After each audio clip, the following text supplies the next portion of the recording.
అవును. తర్వాత ఇప్పుడు క్వైట్ కాంట్రాస్ట్ రోజా గారు. అవును. మామూలు ఆటం బాంబు ఆవిడ. ఆ?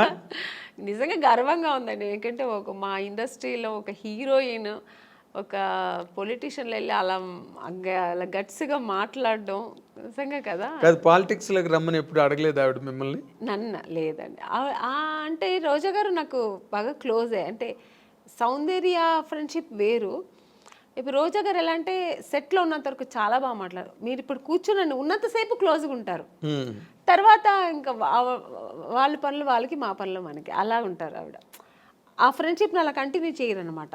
హ్మ్. ఇప్పుడు అదే మళ్ళీ ఇళ్ళకెళ్ళి ఫోన్లు మాట్లాడుకోవడం. ఫోన్లు మాట్లాడుకోవడం కానీ ఎలా ఉన్నావు మళ్ళీ మెసేజ్లు ఇప్పుడంతా ఫోన్లు వచ్చాయి మెసేజ్లు పెట్టడం కానీ నేను పెడుతూ ఉంటాను గుడ్ మార్నింగ్ మెసేజ్లు అన్నీ తను దానికి రిప్లై చేస్తుంటుంది తప్ప పెద్దగా తను ఇంకా అంటే ఉన్న బిజీ అలాగా ఆవిడ అంతే కదా. చాలా బిజీ కదండి ఆవిడ పనులు చేసుకోవడానికి కూడా టైం ఉండదు ఇంకా మాకు మా మెసేజ్ లేకపోతే పెడుతూ కూర్చుంటారు చెప్పండి. కరెక్ట్. సో అంతే కానీ ఆ ఫ్రెండ్షిప్ లేదని కాదు టైం లేదు ఆవిడకి ఫస్ట్ ఆఫ్ ఆల్ ఎప్పుడు బిజీ ఉంటుందండి. ఇప్పుడే కాదు మిస్ హీరోయిన్గా ఉన్నప్పుడు చూసారంటే తమిళ్లో బిజీ, తెలుగులో బిజీ, కన్నడలో సినిమాలు చేసేది రోజా గారు ఫుల్ బిజీగానే ఉండేవారు ఆవిడ. అవును, ఫుల్. దాని తర్వాత ఇంక పాలిటిక్స్కి వచ్చి ఈవెంట్స్ చేసేవారు.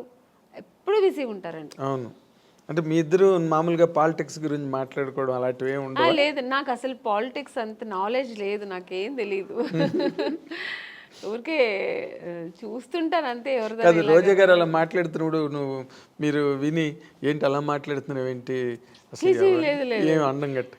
అంటే అలా మాట్లాడాలేమో మరి అది నాకు తెలీదు మరి.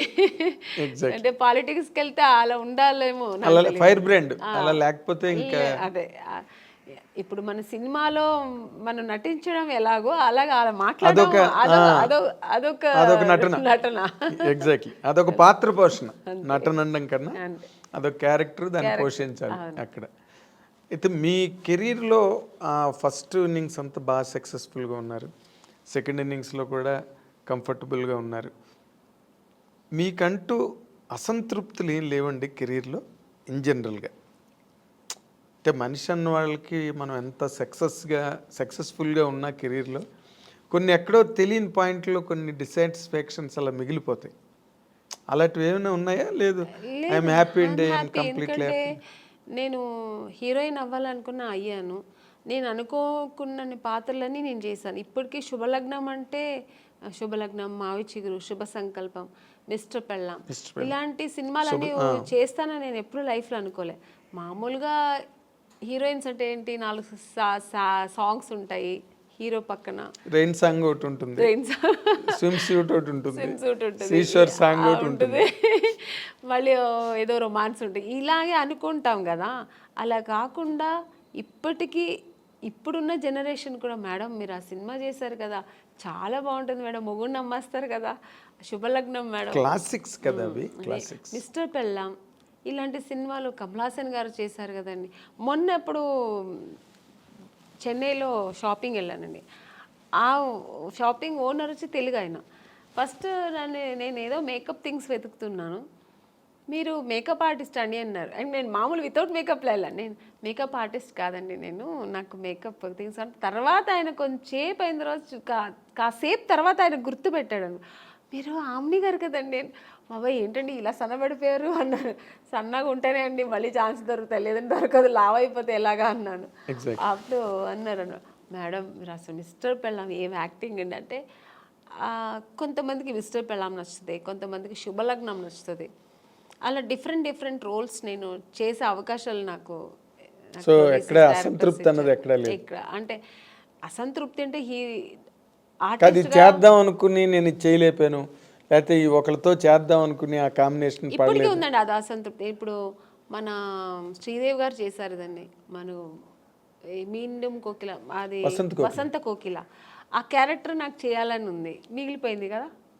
ఇప్పుడు మళ్ళీ చేయలేము ఆ క్యారెక్టర్ చేయాలంటే. అవును, ఆ స్టేజ్ ఆ ఏజ్ దాటిపోయింది. అవును, అది అలాంటి సినిమా. అలాగే ఇప్పుడు మన ఇప్పుడు రీసెంట్గా మనం బాహుబలిలో మన రమ్యకృష్ణ గారు అసలు ఎక్సలెంట్ క్యారెక్టర్ కదా అది. అవును. సో అలాంటి క్యారెక్టర్లతో దొరికితే నేను చేయాలి అనిపిస్తుంటుంది. ఆర్టిస్ట్కి ఎప్పుడు అసంతృప్తి అదేలేండి ఏదో ఒకటి. తృప్తి అనేది ఉండదు. ఈ క్యారెక్టర్ నేను చేయాలి, ఆ క్యారెక్టర్ నేను చేయాలి, అన్నీ నేనే చేయాలి అది కామన్ గా ఉండే తప్ప. బట్ నేను అనుకోని క్యారెక్టర్స్ కూడా నేను చేశాను కదా. అవునా?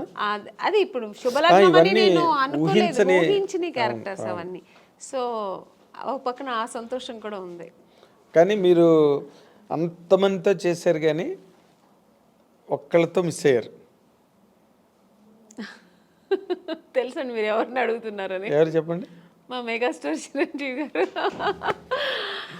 అదొక్క అసంతృప్తి ఉందండి, ఆర్టిస్ట్గా అదొక్కటి ఉంది. ఎందుకంటే ఆ టైంలో ఆయనతో చేయడానికి అవకాశం రాని హీరోయిన్ మీరు ఒక్కరే. అవకాశం సౌందర్య చేసింది వచ్చిందండి. వచ్చిందా? వచ్చిందండి, నాకు అవకాశం రాలేదు. నేను ఎప్పుడు ఆయన్ని జపిస్తూ ఉండేదాన్ని కదా, ఎలా దేవుడిని జపించేదాన్నో అలాగా. నేను చిన్నప్పుడు స్కూల్కి వెళ్ళే టైంలో ఆయన మన రాధా గారి సినిమాలు, విజయశాంతి గారు పక్కన చేసిన సినిమాలని ఎక్కువ చూసేదాన్ని. నాకు అక్కడే నేను చిరంజీవి గారు ఫ్యాన్ అయ్యాను. అసలు ఆ చిరంజీవి గారు అంటే ఇంకా పిచ్చి. సినిమా ఎంత పిచ్చో అంతే పిచ్చి నాకు చిరంజీవి గారు అంటే. ఇంకా నేను నా రొమాన్స్, నేను సాంగ్ ఏదో నేను డ్రీమ్లో ఇలా ఊహిస్తున్నంటే చిరంజీవి గారు పక్కనే. అంటే హీరోయిన్ తీసి మీరు వెళ్ళిపోతారు. నేను వెళ్ళిపోయేదాన్ని. ఇలా నేను అక్కడ చేస్తే ఎలా ఉంటుందని అలా వెళ్ళిపోయేదాన్ని. సో అలా ఒక డ్రీమ్ నాకు ఉండేదన్నమాట. అది నాకు నిజమైంది కూడా. నాకు నిజంగా దొరుకుతుంది అనుకోలేదు. బట్ నాకు ఆఫ్టర్ శుభలగ్నం రిక్షావాడు సినిమా, ఆ సినిమాకి నేను ఫస్ట్ అడిగారనమాట, డేట్స్ కూడా తీసుకున్నారు. మళ్ళీ ఇంకా షూట్కి వెళ్ళాక ఇంకా 15 days ఉన్నప్పుడు నేను చిరంజీవి గారితో మాట్లాడాను కూడా. నేను ఆ టైంలో షూట్కి వెళ్తున్నా అన్నీ తెలుసు, సౌందర్యకి తెలుసు. సౌందర్య కూడా చాలా హ్యాపీ, ఎందుకంటే సౌందర్య కూడా ఉంది ఆ సినిమాలో. అవును, నేను సౌందర్య ఇద్దరు చాలా హ్యాపీ. మేము మన ఇద్దరు మళ్ళీ కలిసి చేస్తున్నామే అని. నేను బెంగళూరు షూట్కి వెళ్తే తను ఫోన్ చేసింది నాకు. ఆఫ్టర్ 15 days తర్వాత 1 week తర్వాత ఏమైందో తెలియదండి. నగ్మా గారు అని ఇది ఫోటో దీంట్లో చూసా, ఏదో ఒక పత్రికలో చూసాను. తర్వాత మా మేనేజర్ చెప్పారు, లేదమ్మా ఇలాగా మనం లేదు ఏమంటే డైరెక్టర్ చేంజ్ అయ్యారు అక్కడ. కోదండరామరెడ్డి గారు చేయాల్సిన సినిమా కోదండరామకృష్ణ గారు ఎవరు చేశారు. ఎగ్జాక్ట్లీ. కోదండరామరెడ్డి గారు భార్గవ ఆర్ట్స్కి వెళ్ళారు, మాతో పెట్టుకోక సినిమా. అప్పుడు షఫల్ అయ్యారు డైరెక్ట్. షఫల్ అయ్యేప్పటికి అక్కడ ఏం జరిగిందో తెలియదు, నిజం నాకు తెలియదు, దేవుడికే తెలుసు. నేను మారాను అనమాట. సో చాలా అసంతృప్తి. ఇంకా అదే ఫస్ట్ టైం నేను అప్పుడు అంటే చాలాసార్లు నేను హీరోయిన్ అవ్వలేదని ఏడ్చాను. చిరంజీవి గారి సినిమా దొరకలేదని సెకండ్ టైం ఏడ్చాను నేను. అంటే ఈయన పక్కన చేయలేదు అనే ఒక ఏడుపు అప్పుడు వచ్చింది అనమాట. అదే జీవితాంతం అది జీవితాంతం అలా ఉండిపోయిందండి, ఉండిపోతుంది కూడా. ఉంటుంది ఎందుకంటే ఇంకా దానికి ఇంకా ఆప్షన్ లేదు. మళ్ళీ ఏమైనా రాబోయే రోజుల్లో ఏదైనా సిస్టర్ క్యారెక్టర్ కూడా వచ్చిందండి, నేను చేయలేదు. స్టేట్ ఎవరు మన ఖుష్బు గారు చేస్తారు, ఏ సినిమా అనేది స్టాలిన్ నాకు అడిగారు అనమాట. అడిగారు, నేను సిస్టర్ రోల్ నేను చేయను, నేను ఊహించుకోలేను అసలు ఆయన పక్కన అసలు అని. నేను చేయనని చెప్పాను. మురుగదాస్ డైరెక్టర్ అడిగారండి, నేను చేయనన్నా. ఎందుకంటే నాకు చిన్నప్పుడు నా డ్రీమ్ హీరో ఆయన, నేను అసలు చేయలేను అని చెప్పాను. అసలు నా వల్ల కాదు, ఆ ఇమాజిన్ కూడా చేయలేను నేను. నా డ్రీమ్ హీరో అలాగే ఉండిపోని నేను చేయనని చెప్పేసా. అప్పుడు చాలా గ్రేట్ డెసిషన్ అది. నిజంగా నేను చేయలేదు. Great decision. అవును, గ్రేట్ డెసిషన్. కన్విక్షన్. అస్సలు నేను కుదరలేదు, నీకు కుదరదు అన్నాను. చాలా ఒక 10 times ఫోన్ చేశారు, నేను చేయనని చెప్పాను. చాలా గట్స్ కావాలి చిరంజీవి పక్కన చేయనని చెప్పడానికి. అంటే చిరంజీవి గారు పక్కన అదే మీ ఫీలింగ్ కరెక్ట్. ఎందుకంటే నేను నా హీరోని నేను అన్నయ్య అని పిలవలేను, అసలు ఛాన్సే లేదు.